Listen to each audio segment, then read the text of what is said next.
My name is Maya Kaczorowski. I'm a product manager here at Google. I focus on encryption at rest, encryption key management, and that's what we'll be talking about today. So I'm a crypto nerd, but you might not all be, so I'll cover some primitives as well before jumping in. We'll talk about how we encrypt data at rest at Google, the options that you have as a developer, and some partners that you can work with in order to have more options. I also apologize, I'm kind of losing my voice, so you can decide at the end if this was more painful for you or for me. So first, let's talk about what kinds of encryption we have in general. So you can think about encryption in three different states: encryption at rest, encryption in transit, or encryption in use. Encryption at rest is what you use to protect your data from exfiltration, in case your device is stolen, et cetera. It's how it's protected at the base layer on hardware on a device. This is the focus of the talk that we'll have today. The second point, encryption in transit, is how we protect data when it's moving between two locations. So how we first authenticate the endpoints, encrypt the data, validate that transaction, and decrypt that data once it's been moved around. So Google uses RSA 2048-bit certificates to our front end. We use perfect forward secrecy. We were the first major provider to use perfect forward secrecy on our cloud. And all of that's, again, by default. You don't have to configure any of that for your data in transit. The last point here, data encryption in use, is how you can protect your data while it's being used by a server. So this is a newer concept in the crypto community. And you can think of something like homomorphic encryption, which you might have heard of as being a topic in this space. It's something that's much newer. It's not as practically applicable yet. Google does do research in this space, but it's way beyond the scope of this talk, so we're not going to talk about that today. So let's talk about how you might be doing encryption right now if you're a company. So if you're a smaller company, a startup, if you have something on-prem, or you might not be encrypting your data at all, or you might be relying on your cloud provider to protect your data. So you're kind of like this service A situation here. I have some data, it's there, I don't know if it's encrypted or not. I don't have the infrastructure to manage that. If you're a larger enterprise company, you probably have some way of encrypting your data and managing keys. If you're in your own data center, you actually might not be encrypting your data at rest in your own data center. But you might also be more sophisticated and have like a custom cryptographic library, an essential key management service, or a KMS.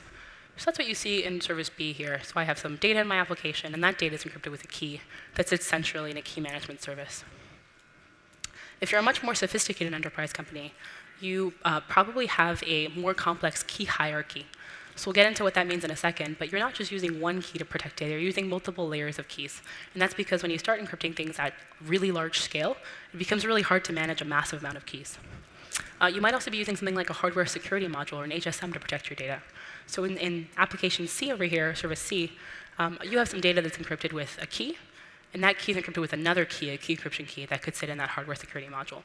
So it's a more complex key hierarchy. So what do we offer at Google? So you have a continuum of options before. If you're doing things on-prem right now in terms of maturity, the same idea at Google. Depending on where you lie on the spectrum, you're going to pick a different thing. And it's not about picking an option that's specific for your company. It's about picking an option that's specific for your workload. So the first option, how we do default Google encryption. Google encrypts customer content stored at rest by default, with no action required from the customer, using one or more encryption mechanisms. And I'll be talking about this more in a second. We're the only cloud that does this. You don't have to go check a box to turn on encryption. It's just there. This is no-ops security. For most of your workloads, that's probably good enough. The second one, customer managed encryption keys in Cloud KMS. So Urs mentioned yesterday morning that Cloud KMS is in general availability. I'm super excited. What Cloud KMS lets you do is generate encryption keys, use them, rotate them, destroy them. They're AES-256 symmetric keys. And you can use them right now for doing like application layer encryption, secret management, et cetera. If you have a requirement to manage your own encryption keys, that's the option for you. The last option here is customer supplied encryption keys, where Google does this a bit differently than our competitors. You can provide us with some bits that we use to protect your data. I'll talk a bit more what I mean by that in a second. But we don't actually write those bits to memory, to disk. We can only keep them in memory. So we're not recording what you've given us anywhere at Google. We're the only cloud that has this exact setup, and that's pretty exciting. So this is already available for data objects in Google Cloud Storage and for disks, instances, and images in Compute Engine. And we have new partner integrations that I'll be talking about today. If you have a requirement to manage your keys on-premise, use multiple parties to manage your keys, or a requirement to generate your own key material, then that's the option for you. So recapping, you have an array of options here. You don't have any specific requirements, don't worry about it. You can walk out right now, your data is encrypted, it's great. You have a requirement to manage your own keys, Cloud KMS. You have a requirement to generate your own keys, keep your keys on-prem or keep your keys in a secondary provider, then CSEC is the way to go. So I'll be diving into what each of these offer. So first, default Google encryption. How does Google encrypt everything at scale? Because it's massive. So to understand how we do that, you have to understand how we store data at Google. When an object is uploaded, for example, to Google Cloud Storage, we shard or chunk that object into smaller pieces. And then each of those chunks gets a locally generated data encryption key, or a DEK. That key is generated on that machine that writes that thing. I'm talking about storage layer encryption here. Each chunk will have a unique data encryption key, even if it's part of the same Google Cloud Storage object as another chunk, even if it belongs to the same customer as another chunk, even if it's sitting on the same machine as another chunk. We have this super small, low-level isolation, cryptographic isolation, between how data how data is stored. Access to those chunks is controlled through access control lists at a per chunk level. So the storage system controls who can actually access those chunks and those keys at that level. Those chunks are distributed across Google's infrastructure for latency, backup, storage, et cetera.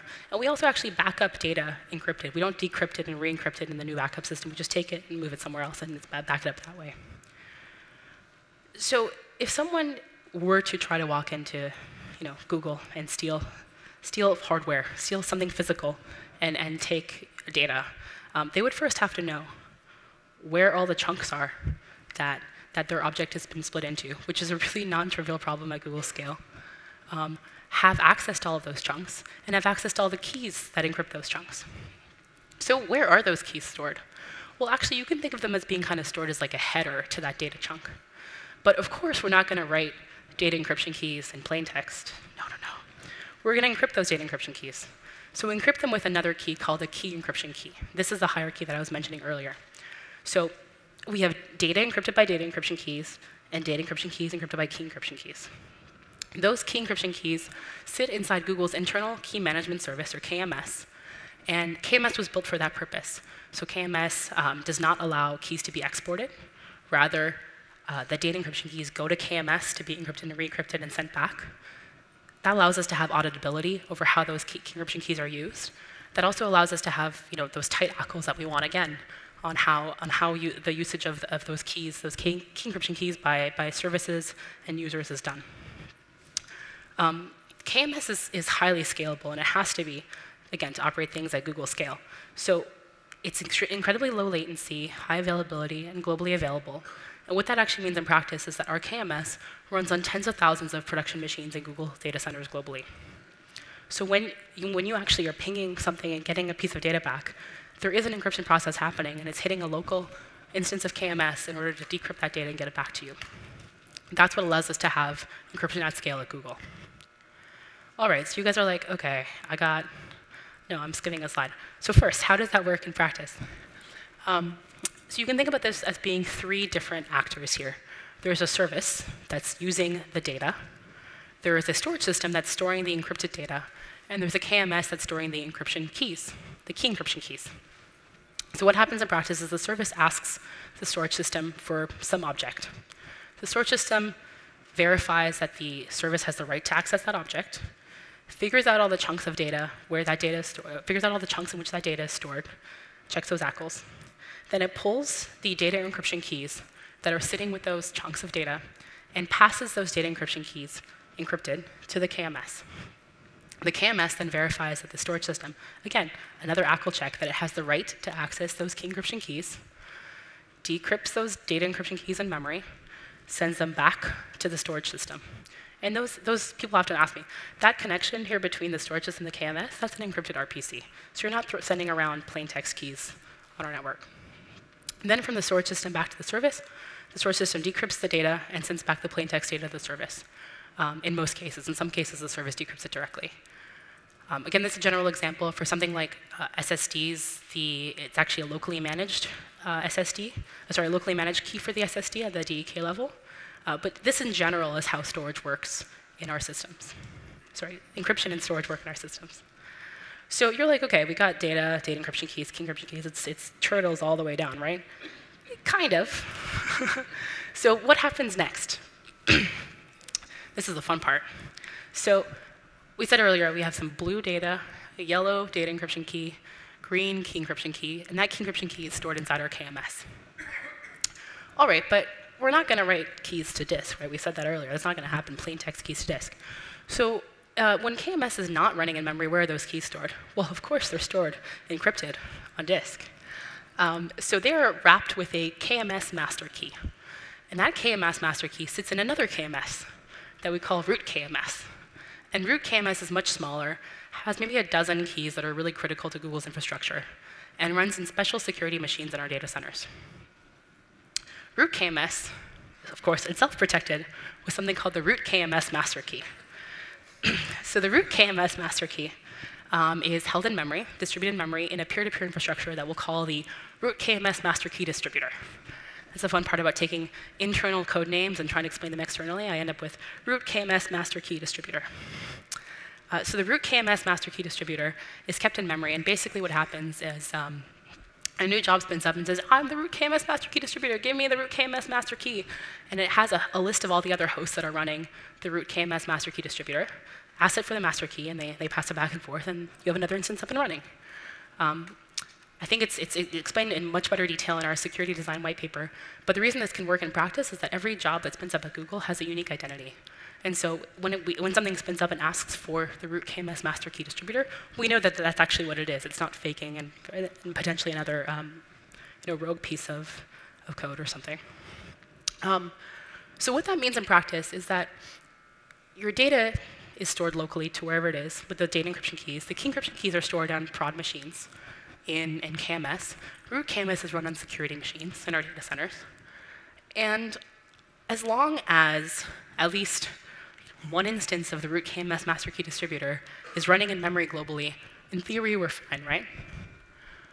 OK, now what if everything at Google goes down?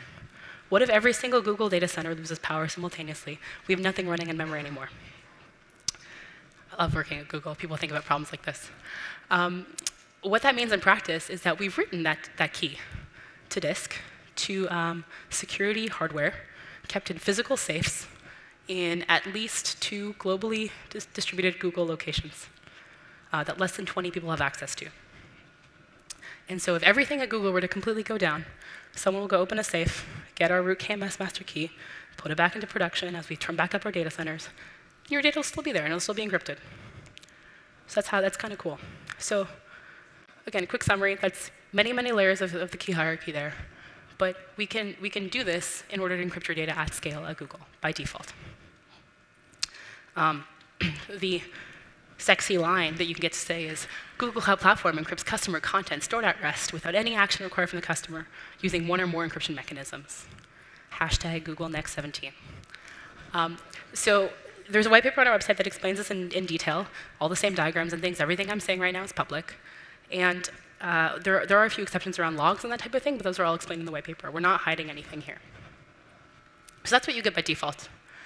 And once you explain this to your CISO, and they're like, no, I still need to manage my own keys, you're like, great. Google has this other thing called Cloud KMS. Cloud KMS is now in general availability. It lets you generate, use, rotate, and destroy keys. And has a couple of features that I want to just highlight quickly. One is automatic rotation.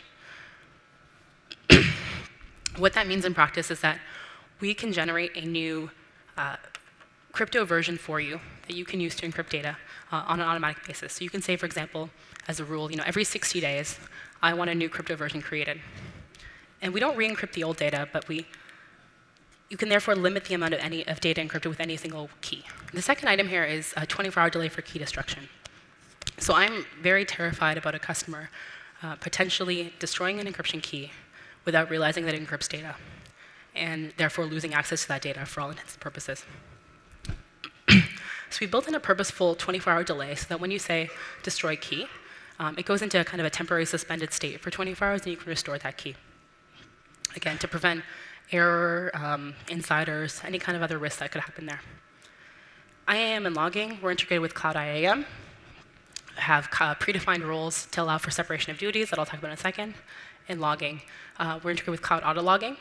Cloud Auto Logging has two kinds of access, two kinds of logs, admin activity logs, which are on by default, which are things like change IAM permission, change key rotation policy, et cetera. And it has data access logs, which are not on by default, but you can turn on. That'll say things like, was this key used to encrypt?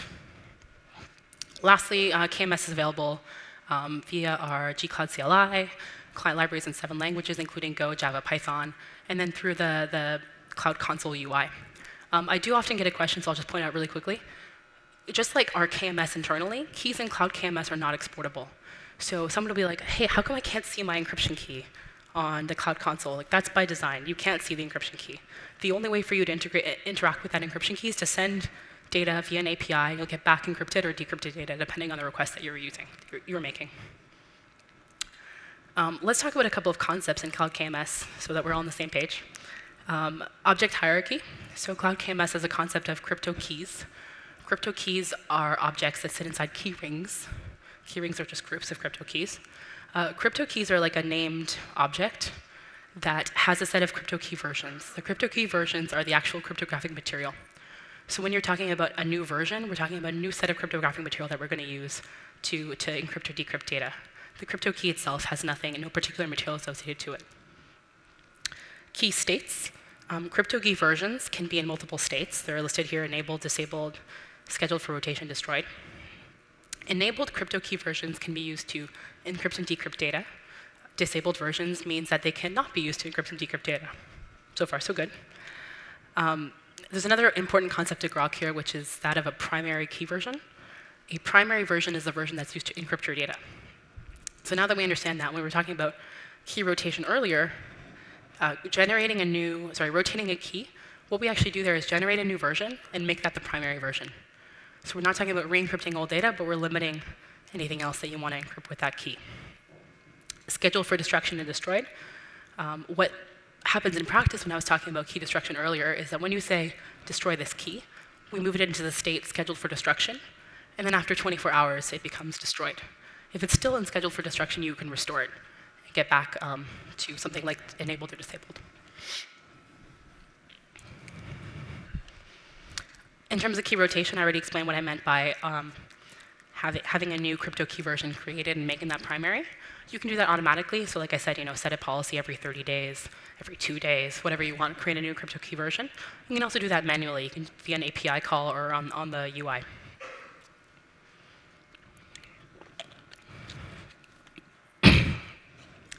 And lastly, separation of duties. I mentioned that we have some predefined roles for IAM.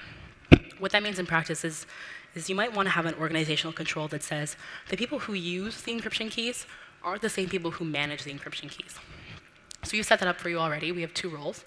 You can give Alice the Cloud KMS admin role and Bob the Cloud KMS crypto key and crypto decryptor role.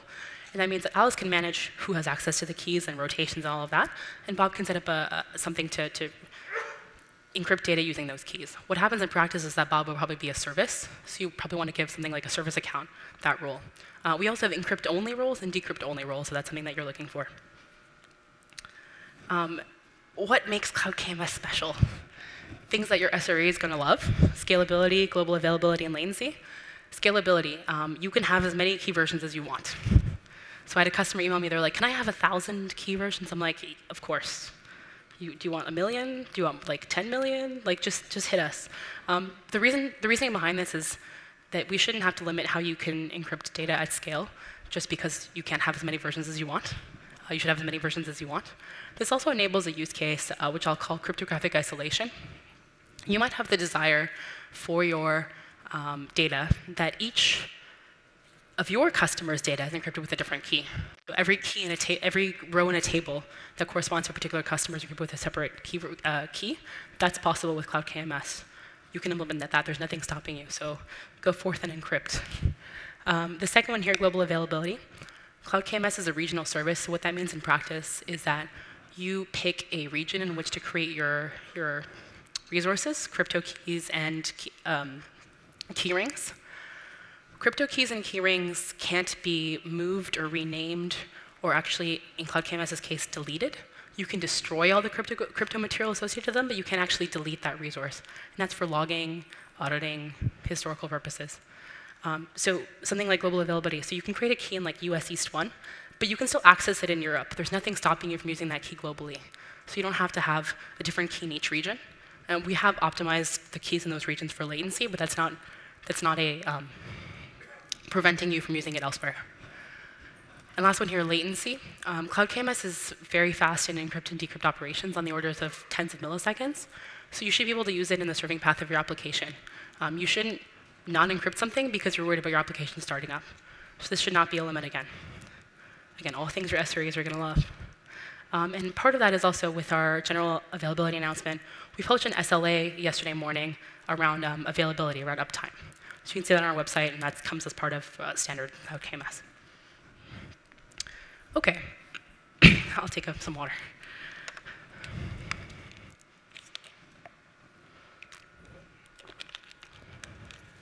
So we've been talking about secret management. Sorry, encryption keys. What did I do?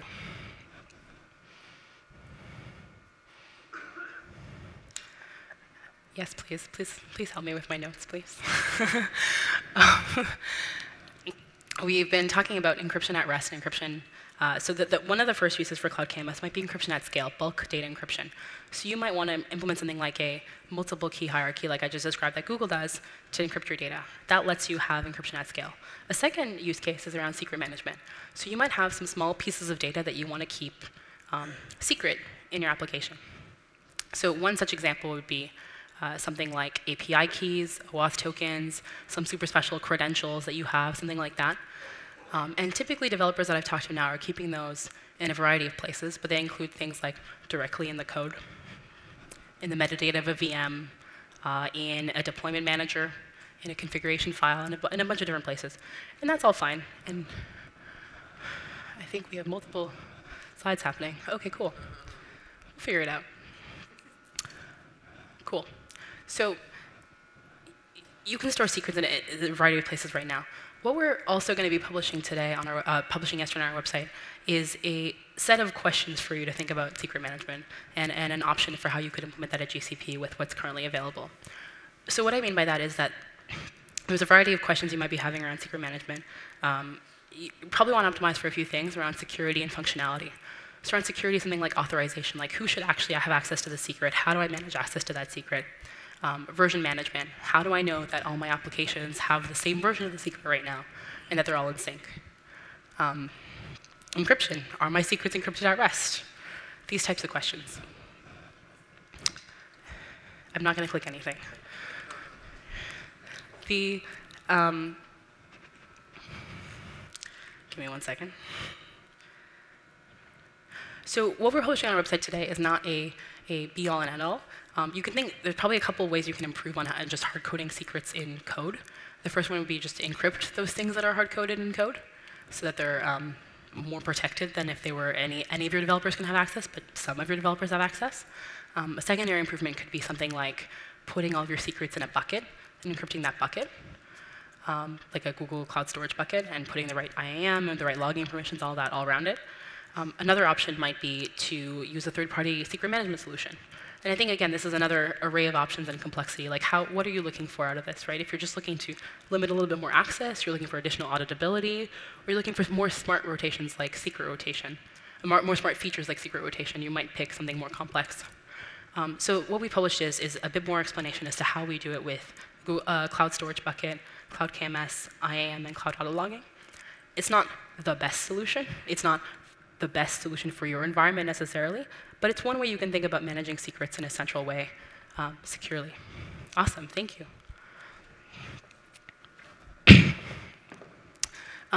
The last option that I talked about earlier, so we had CloudKMS, so we had default encryption, we had CloudKMS, and we had Customer Supplied Encryption Keys. And Customer Supplied Encryption Keys. So what happens here in practice is that you provide us with a 256-bit string. And we assume it's probably an AES-256 key. And we combine that with a random cryptographic nonce. so that the randomness of that is ensured to be at least at some level. And keep that in memory and use that to encrypt your data. So we talked earlier about data encryption keys and key encryption keys. What this means in practice is for data objects in GCS, images, instances, and VMs in GCE. We can use what you've provided us plus that cryptographic nonce as the key encryption key. The more complex thing here is that you might not have a really easy way of managing those keys locally, because we need you to pass us that key as part of an API call. Since we don't store that key on disk, only in memory, and only for the amount of time required for that transaction, every time that you will need to access that object or write that object or spin up that instance or whatever, you need to reprovide us that key in that API call. So what we're announcing today is a couple of partner integrations to make that significantly easier for you. Yes. So if you're looking to use customer supplied encryption keys, you basically need to have a KMS on-premise. We have a variety of partners who are going to help us do this for you. For customers without existing KMS solutions, you can look to work with them. So using KeyNexus products, KeyNexus Enterprise on-prem and KeyNexus Cloud, you can provision a key for both a GCE via G-Cloud or for GCS via GSUtil. Using Talus and Shield HSMs, which are FIPS 140-2 level 3 compliant, so that's a requirement that you have around FIPS compliance. You can supply a key for use with GCE. Using Virtue, you can supply a Virtue-generated key for use with GCE. Using Ionix products, Ionic Protect for Cloud Storage, you can supply a key for use with GCS. And using Gemalto's product, SafeNet Key Secure, a product, again, a key for GCS. So KeyNexus is right now supporting GCE and GCS, Talus and Virtue GCE, and Ionic and Gemalto GCS. And we're going to expand that in the future, so you have even more options for how you can do key management with our partners. We hope that you find these much simpler than managing your keys on-prem, and again, love to hear any feedback on that functionality. So again, how does this work in practice for all of these options? We have a storage object. The storage object is split into chunks. The chunks are encrypted with data encryption keys.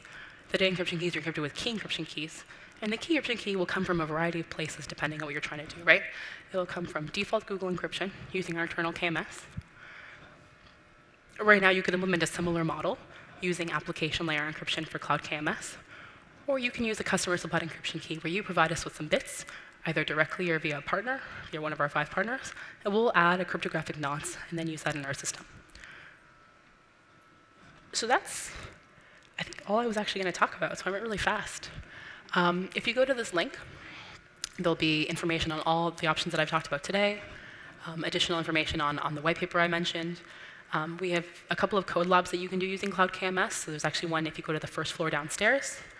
I'll also be standing outside of the security area if you have any questions. And then will be a blog post next week announcing kind of the partners and some new functionality for secret management and all that kind of stuff. Thank you.